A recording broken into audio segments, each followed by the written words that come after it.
Hey, how's it going? Hi, how are you? It's slushy and icy and drippy here. Oh yeah? It was really beautiful this morning because there was ice on all the branches and the trees, and I just love how that looks. Mm, But further north, they got actual snow. My mom got like 6 inches, but we got like mm, slush. mm. Um, so it's wet and drippy and cold, and I'm very happy to be back inside because I was outside for part of the day today. Nice. We have lots of snow here, actually, 40 centimeters in Wow. Newfoundland. Yeah. Yeah, that's a lot. Maybe not for Newfoundland, but that's a lot. It's a lot.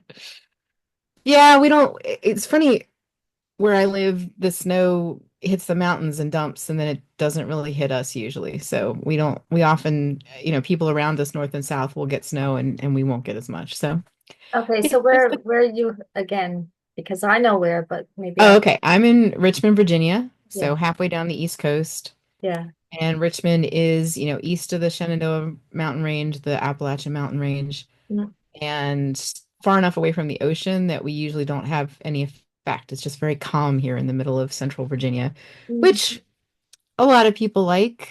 mm. I could stand more winter than we get. That would make me happy, but that's just me. So Well, this is February I know and it's the height it's of it. the month of love, Month of love. the The month of 1st of February is in bulk, also my birthday, but Celtic Cross Quarter Celebration of the moment that we stop being in winter and move towards spring. The days start flipping. They go from equal to short, they're getting longer. So we're yeah, actually heading towards spring, which yeah. is good renewal, which was Okay. hard to think of when I was grounding this morning in the slush. I Yeah. wasn't able to ground as long as I usually do. It was like, you know what? And you're doing it barefoot, right? Yeah. Oh, And this morning, yeah. even the little spot that I cleared off was slushy. So I did it. I did it. It just didn't do it as long as I usually do.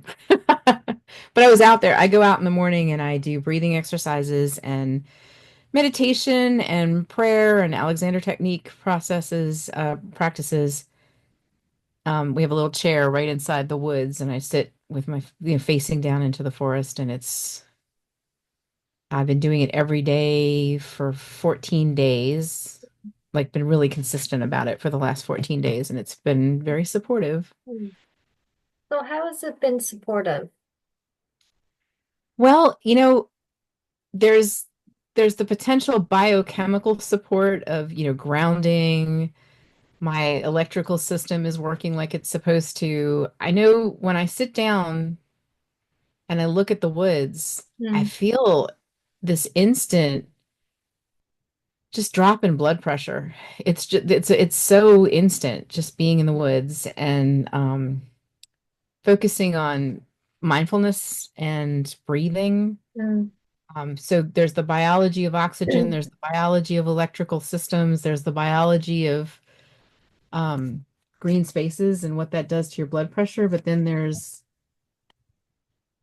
the more magical parts of what it is to be in the woods first thing in the morning and remember, such a privilege to, this property is right next to the woods, which is just unbelievable luxury for me. mm, And I acknowledge it as such, feeling the gratitude of being close enough to be able to be in the woods in the morning. mm, Um, yeah, it's good. It's very good. mm, So, like I said, 2 days before my birthday, I decided to really be more consistent with my morning routine. And mhm, that's what I've been working on and playing with, and adding some different things. I've been doing a cold plunge shower. mm. So I can't just walk into a cold shower.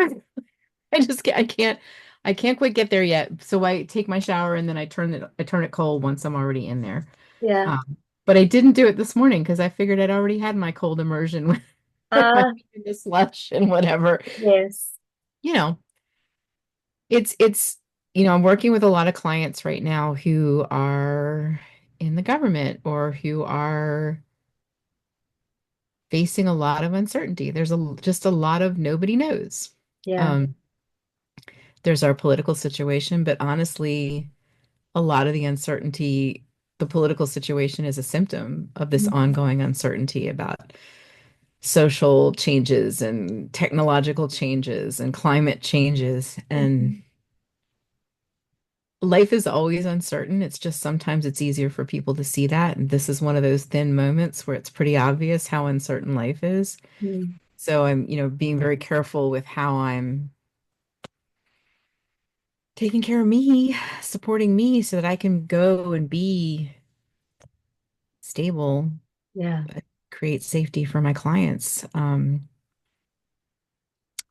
Because if I was being buffeted by whatever happens, what they're coming at me with, I would be going, you know, like Yeah. that. So just Yeah. to be able to to be still and to hold the room open for them is really important. And that requires me breathing and being in nature and exercising in the morning and eating a high protein breakfast so that I'm not Yeah. sitting here thinking about donuts or whatever it is, right? All the Awesome. things. Mm. So, yeah, it's, I've been thinking a lot about luxury, Mm. but not all luxuries are expensive. Some of them they cost attention or focus or discipline or commitment or action or, whatever. The luxury of the breakfast I've been eating take a little bit more work, but they taste really good and they're Yeah. more whole foods and um so I have to top more and I have to like put things together in the morning, but I'm actually enjoying that ritual and the Mm. luxury of that breakfast, right? So now, right now, the luxury of eggs, because eggs are just ridiculously expensive because of the uncertainty. Um, the luxury of taking deep breaths, the luxury of a glass of water, the luxury of a tidy room, the luxury of a conversation with a friend, right? The luxury of stopping long enough to notice the sunset. There's a lot of luxury available, and not all of it requires a luxury price tag. Mhm. So I've been thinking about it that way and feeling very pampered by little things that were sitting out there. The woods were going to be full of ice this morning, whether I went out and enjoyed them or not. I was thinking about that this morning. Like, my idea is to do this for as consistently as possible for a whole year, Mm. which means I'm going to actually see the woods change day by day through the seasons. Mhm. And I'm really excited about that because just in the last 2 weeks, Mm. the little changes. The only day I didn't go out, there was lightning, and I'm not willing to risk my life for this Yeah. experiment. So I did my grounding and stuff, but I did everything I did everything but the grounding. I sat by an open window, but not too close to the open window because of the lightning. Yeah. So I let the air in. But then I went out later in the day after the thunderstorm had stopped and stood on the ground. So I did do my grounding. I just did it later. But Mm. yeah, I kept my commitment, but I wasn't going to go and risk my life for this morning. I heard a branch crack somewhere in the woods, and I thought, I don't know if I should be in the woods. I don't know if this umbrella is going to stop a branch, but whatever.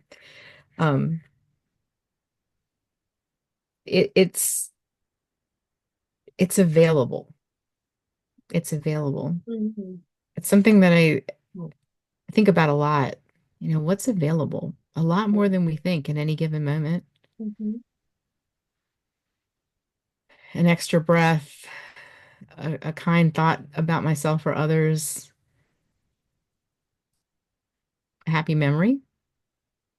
They're all available because a lot of this chaos right now feels like things are not available. Mm. Things are being shut down, things are stopping, eggs are too expensive, whatever. So what else is available? Hmm. Wow, what a beautiful question. Like it. What a beautiful, even thought, right? To see what can emerge. Mhm. What else is true? What else could be true? It's very coachy. What else could be true? I always love that there's a question, a coachy question about, I know you're saying you can't, but if you could, what would that look like? Yeah. Because it's such a great, like, no, what else is available question. Like, Yeah. yeah, I get that you think that I hear you. I understand that in this moment for you, Mm, the way you're observing the world, the way you understand things to be, what you've decided is available, it's not possible. But if I ask you if it was possible, mm, you're gonna have to go over here to answer that question. So it's a good coaching. It's kind of a little cliche, but it's a good coaching question. Okay, but if it could, what would that look like? And I yeah. think this is if ever there was a moment in human history, this is the moment for that question. Mm. Okay, so it's not possible. But if it was possible, what would it look like? Hmm. You know, I came in, you remember what I declared last week, what I was going to do? Be in full self-expression, Yeah, right? yeah, yeah. I did that. And oh my goodness, a lot of resignation came up and cynicism around it. For you, you felt cynicism, or other people's response was resignation and cynicism? Both. Oh, a lot of it came up from both sides of the conversation. Okay, okay. I was a bit anxious coming on here because I was going to propose the idea of, with our work, right? The ontology work. What do we do when we're in resignation and cynicism? And then you start going off with grounding. Giving you the answer. You find your core, and you ask what else is available. What else is available? Yeah. Just to be clear, when we were studying resignation, the beautiful distinction between resigned and accepting, that I just want to say that out loud because, Yeah. make sure that everybody that's listening to this is on the same page, that acceptance is understanding that there are things we can't change and then getting really curious about what else is available, right? Yes. Where resignation is Like, understanding that there's things we can't change and letting it shut us down, yeah. letting it stop us, letting it be the only answer. Well, there's no possibility in Mm-mm. resignation Mm. and in cynicism. Yeah. But what Yeah. I've been learning, is as the observer is to take a look at that of Mm. myself in that, and that it's only a thought, it's only an opinion. Oh, good word. Yeah. Yeah. That's all it is, and is not the truth. It's a reflection of the truth potentially if it's well grounded, Well, the but it's truth, not the only truth. It's not the whole truth. It's not, well, it's not the truth. It's yeah. always is an assessment, Mm-hmm. right? Mm-hmm. Yeah. It's a And view at the truth through a filter. yes, Yeah. is a blind spot, Yeah. and we don't see the full truth Yeah, that's definitely true. because we're caught up in it. And I mean, resignation affects the body, it shuts us down, Yeah. right? Yeah. Like I'm like, "Ugh." Yeah. The shoulders. Yeah. Yeah. And I know it's just the thoughts and opinions and that creates the cynicism around it. Yeah. Um, but I'm open, like OPEN, Hmm. to seeing something new. Yeah. And how I do that is to request another conversation. Yeah. And that's taking action. I mean, Yeah. with cynicism and like the mind and the body, resignation, you're like shut down. Yeah. But to get into action, and even Yeah. that action is the thought of recognizing that it's just an opinion. Hmm.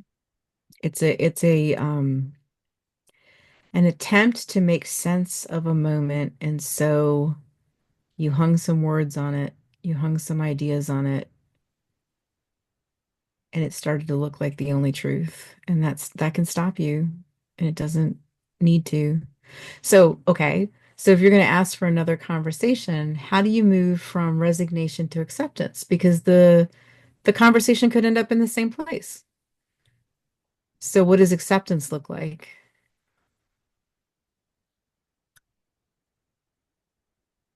Conversation is not going to end up in the same place In because you, terms of not lead to resignation and cynicism, yeah, but it could end up with the same decision or something. mm, no, there's a Okay. possibility. Yeah, Okay. because you're coming from the self of creating something new. Yeah. Yeah. So something new is going to happen. Mm. Hmm. Because that's the cynicism. If you go in and thinking you're going to get the same result, the same outcome, that's cynicism. Well, it definitely so what's really interesting when you said that is there's two outcomes of that first conversation. There's whatever was said, decided, expressed, and there's the resignation, which, like you said, is an opinion about what that means.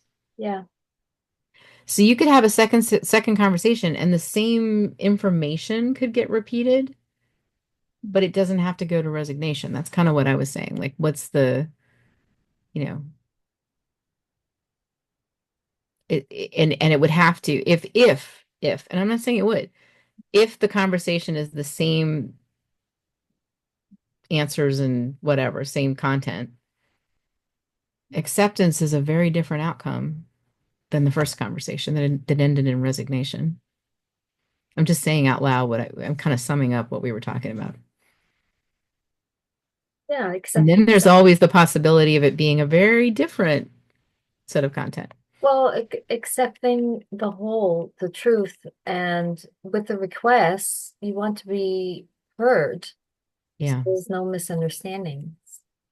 Yeah. So you're requesting, respect, a space for Yeah. listening. Yeah. And a chance to express further, Yeah. to listen and to Um, express further. Yeah. and what is really going on Yeah. in the background. What is really going on in the background?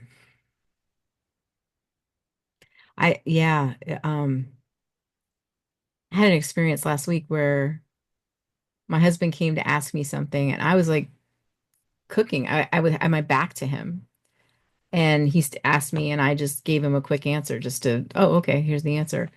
That wasn't the request. The request was, I'm feeling insecure and I want you to make me feel better. And I answered with a problem solve. So not committed listener, not committed, Yeah. maybe committed speaker, but he didn't choose a good time and I wasn't fully aware of the context of this conversation and it didn't go in a good it didn't go well, Yeah. so there was some repair to be done. um yeah, what else is going on? What's the real request? What's the request beneath the request? What's the thought beneath the thought? What's the driver? Yeah. And that's what I meant by background, right? Like the background of the noise, of Yeah. the assessments that we make. Yeah. Noise. how we perceive things, how we judge, our opinions Yeah. Yeah. that hold us back. So back to what you were talking about earlier, Yeah. you know, grounding ourselves Yeah. is very important Hmm. so we can shift, not just ourselves, but the environment Yeah. around us, a clearing. There's, yeah, there's something about, I don't hear people talk about this very often, but having a mindfulness practice teaches you that there's time. Yeah. Because I'm deliberately going out there and devoting time to different non-action actions, if you will. Mm, Um, it does. It teaches me that there's always time to take a breath. mm, There's always time to ask myself a good question. Um, and I think if I was talking to a client today who was expressing how chaotic things are at work, and he's been after dinner, after time with his family, that's when he's spending time thinking about his next day. And at first, I think he thought that was a problem.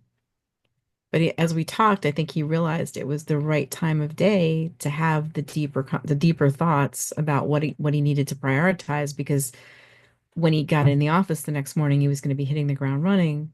mm, And it's not always like this. So for this season of frenetic work, taking that time in the evening is serving him and his work. And when it's not, taking that time back for himself is also going to serve. The what do I need right now question, yeah. which is a good question. And I said I'm working on my morning routine, and I'm trying to build little buckets where the same things happen most mornings, but in that bucket I can say, well, like today, I went to the gym 2 hours late because I wanted to let the roads get slushier, and less icy, and it worked. So where's the flexibility in your commitment? Where's the, Mm, I'm going to do mindfulness, but today I might do a body scan, tomorrow I might do a different yeah. meditation technique, whatever. Yeah.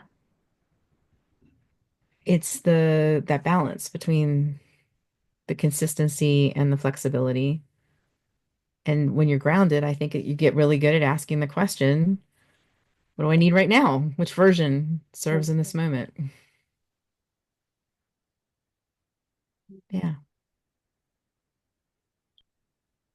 Psychic answers. Look at that.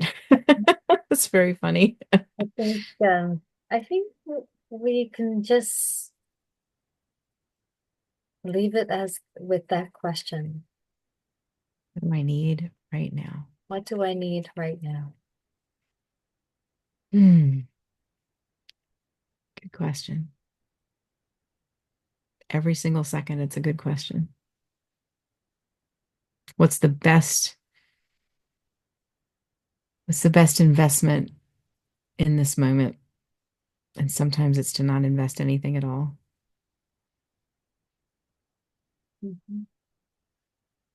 Nice. Thank you. Thank you.